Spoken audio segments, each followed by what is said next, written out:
ond mae'n braf yn y brifddinas. Yr haul yn gwenu a cefnogwyr y Barri yn wen o glist i glist hefyd. O ansicrwydd cyfle i Cliftonville. Mike Lewis, arbediad campus pwysig gan Lewis, dihangfa i'r Barri. Drychol chreuwr y Barri gyd yn dod i ochr y cwrt.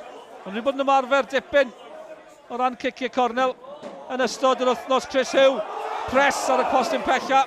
Mae'n ddrwg dy fi. Nôl mewn. Edrych am y Clagan. Yr ymdrech o bellter. John Hood sy'n gallu taro nhw. A ddyn ni'n dda hefyd, ond difyr gweld y gic cornel na. Bendant bod yn gweithio ar hynny.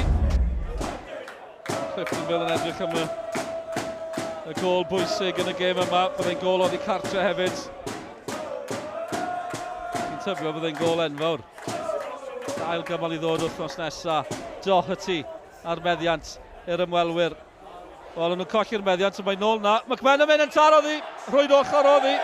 Cefnogwyr Gogledd Iwerddon ar ei trad. Yn gweld y rhwyd yn symud, yn meddwl bod ni'n mynd mewn.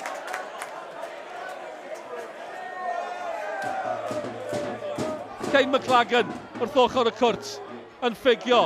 Fe'n troi, mae'n fler. Nhw'n wedi colli'r cyfle.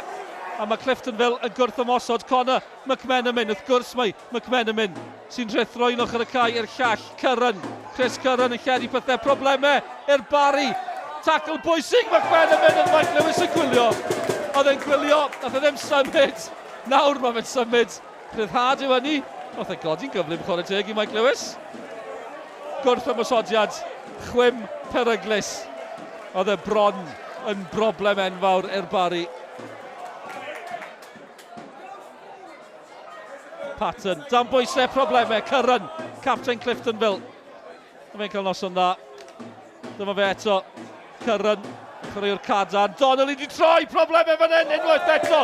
Mae Mike Lewis yn gwylio, maen nhw'n cael ei rhybuddio dro ar ôl tro. A nawr mae Mike Lewis allan yn cael gair. Dau gyd chwaraewyr.